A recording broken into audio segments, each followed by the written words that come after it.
잠언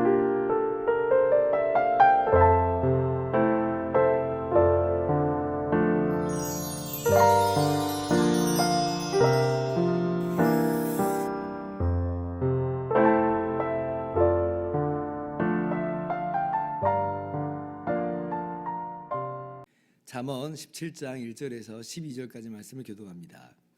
마른 떡 한 조각만 있고도 화목하는 것이 제육이 집에 가득하고도 다투는 것보다 나으니라.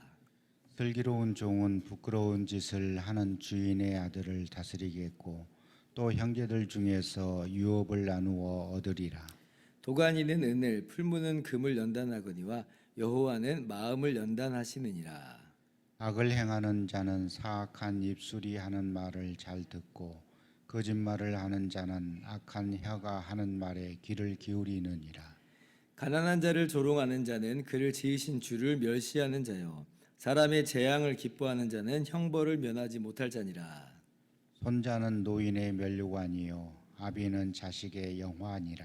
지나친 말을 하는 것도 미련한 자에게 합당하지 아니하거든 하물며 거짓말을 하는 것이 존귀한 자에게 합당하겠느냐.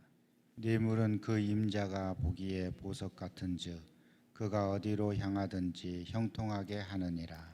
허물을 덮어주는 자는 사랑을 구하는 자요, 그것을 거듭 말하는 자는 친한 벗을 이간하는 자니라.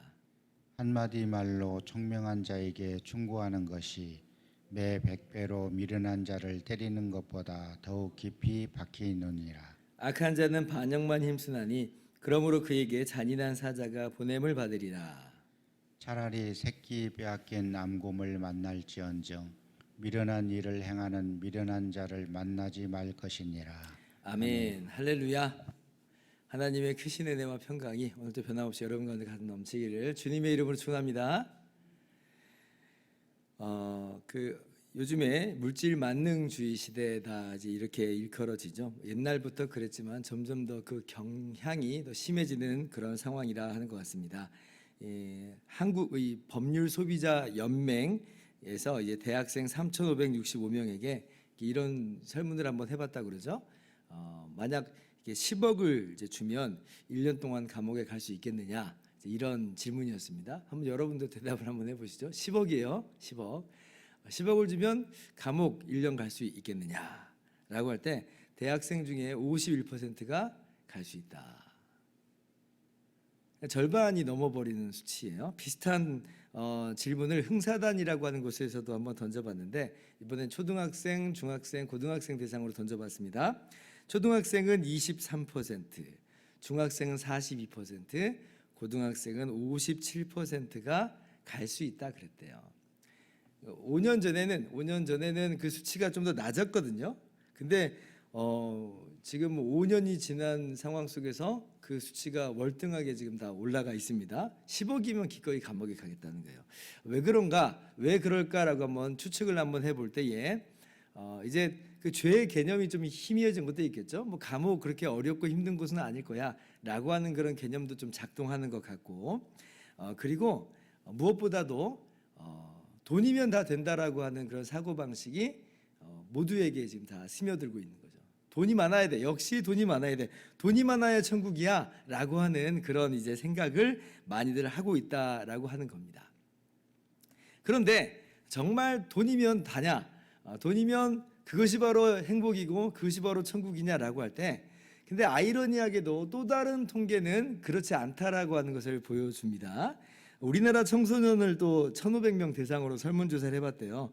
언제가 가장 행복하냐? 그럼 돈이 다라고 하는 세상 속에서는 어떤 대답이 나와야겠어요? 돈이 많을 때, 뭐 예를 들면 뭐 그냥 펑펑펑 쏠 때 이러면 내가 행복하다라고 지금 답이 나와야 될 텐데, 그런데 오히려 답은 가정이 행복할 때 행복합니다. 이게 50%예요. 가정이 행복할 때 나는 행복합니다. 인생에서 가장 중요한 가치는 뭐냐라고 할 때 친구가 59%, 가정은 73%. 그러니까 아이들의 마음 가운데서도 지금 이제 당장 눈앞에 돈이 보이니까 돈이 최고야 하고 뛰어가는데, 정말 행복이 뭐냐라고 스스로에게 물어보고 생각을 해봤을 때는 돈이 아니라는 거예요. 가정이 나에게 정말 행복이야. 내 최고의 가치다라고 하는 겁니다.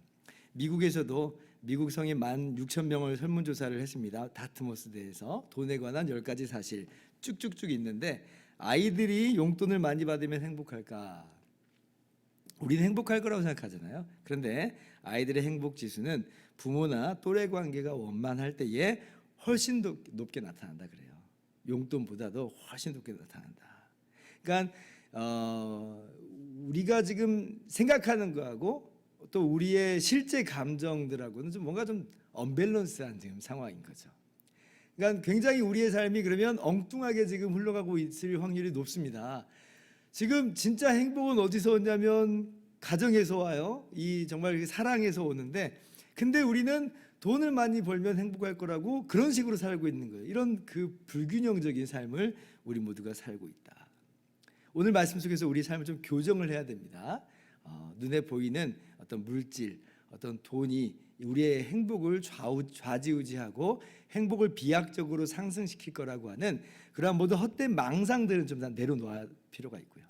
오히려 우리가 정말 마음에서 이야기하는 것처럼 가정이 소중하지, 아내가 소중하고 남편이 소중하고 자녀들이 소중하지, 정말 우리가 많지는 않지만 우리가 서로 이해하고 사랑하고 화목하는 것이, 이것이 가장 중요하지. 지금 우리가 함께 있는 이 시간을 함께 소중하게 여기고 함께하면서 함께 사랑하는 것이 가장 귀하지라고 하는 것을 오늘 말씀 속에서 확인하고 그렇게 우리의 삶을 이루어 나갈 수 있기를 바랍니다. 오늘 1절 말씀이 바로 그것을 분명하게 이야기해 주죠.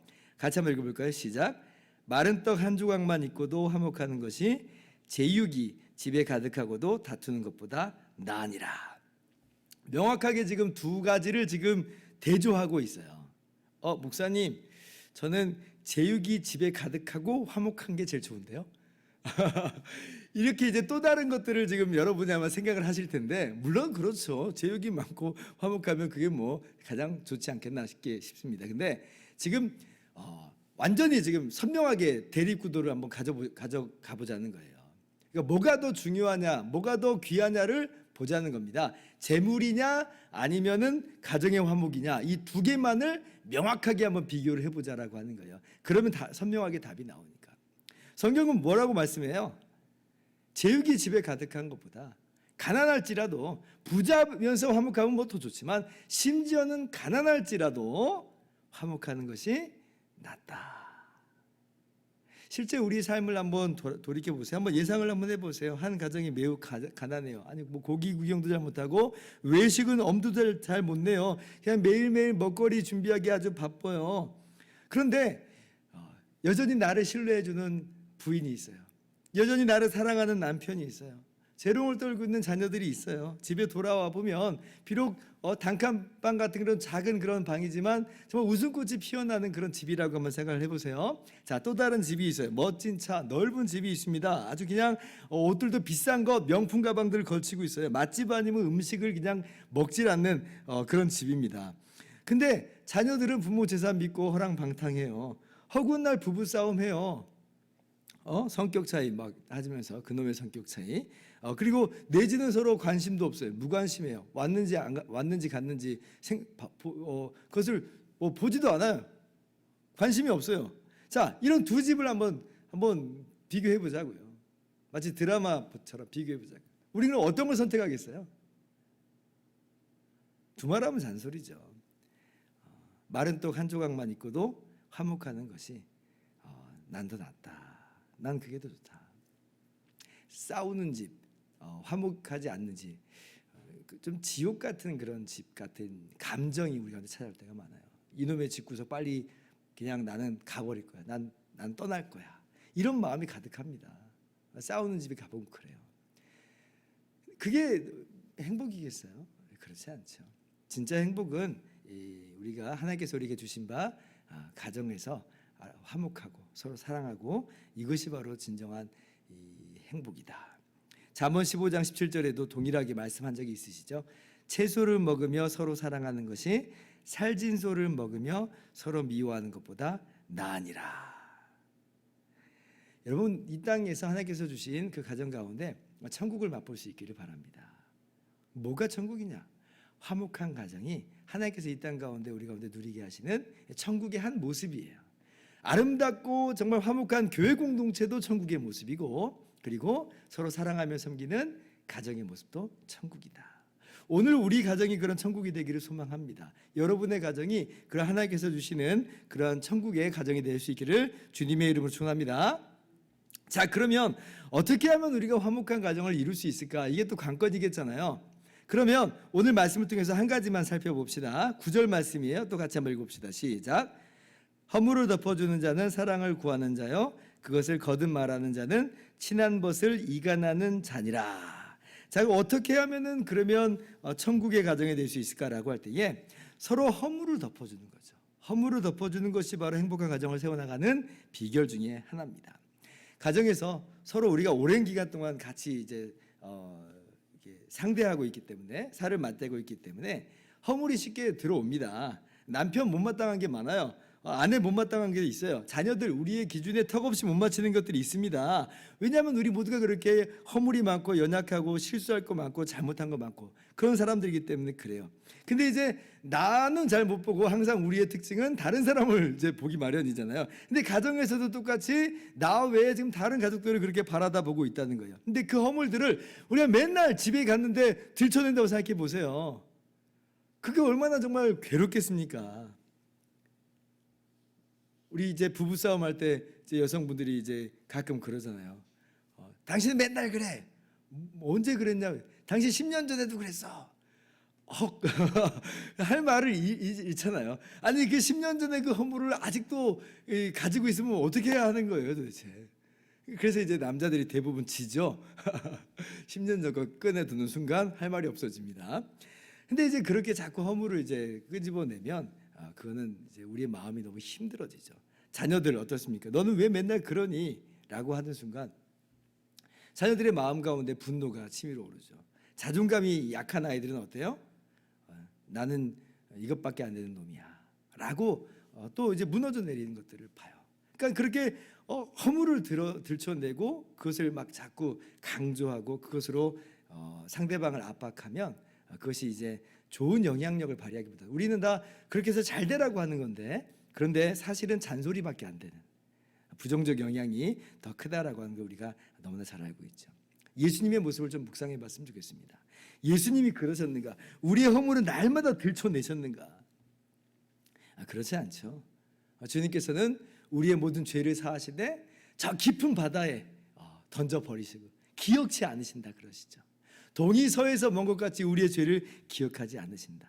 예수님 어떠셨어요? 우리의 허물을 들춰내신 것이 아니라 오히려 우리의 허물을 짊어지고 십자가에 대신 못 박혀 죽으시기까지 하셨잖아요. 그게 진짜 우리에게 감동이 되는 것이고 그게 우리에게 정말 감격스러운 거잖아요. 야, 난 정말 허물 많은 죄인인데 그런데 이 허물 많은 죄인을 예수님이 이렇게까지 사랑하셨구나. 그러면 그러한 예수님을 닮아가는 모습을 어디에서도 우리가 보여줘야 되냐면 우리 가정에서도 우리가 보여주자는 거예요. 왜냐하면 주님의 사랑을 우리가 받았으니까. 다른 사람들에게만 우리가 그렇게 허물을 덮어주자.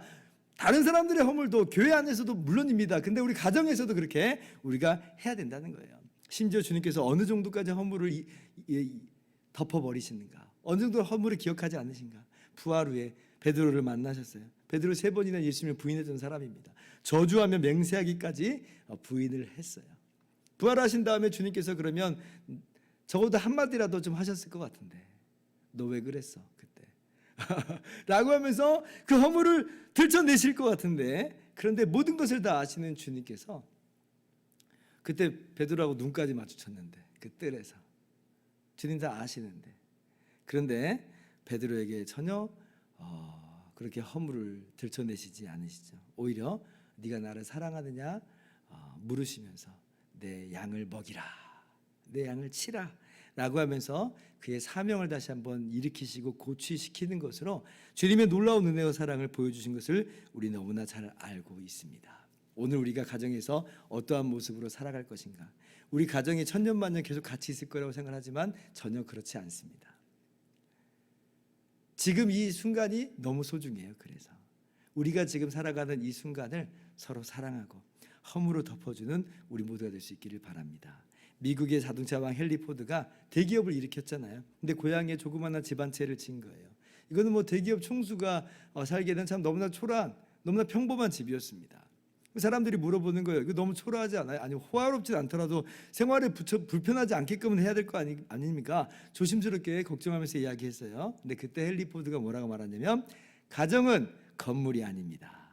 비록 작고 초라하더라도 예수님의 사랑이 넘친다면 그것이야말로 가장 위대한 집이지요. 그랬어요. 위대한 신앙의 고백이죠. 우리도 마찬가지의 고백이 있을 수 있기를 바랍니다. 우리가 자칫 물질이 많아야 우리가 가정을 행복하게 해줄 거라고 생각하지만 그것보다도 허물을 덮어주는 그러한 위대한 주님의 사랑이 우리 가정에서 흘러 넘치는 것이야말로 행복을 일구는 비결인 줄 알고 그러한 행복한 가정 되시기를 주님의 이름으로 축원합니다. 기도하겠습니다.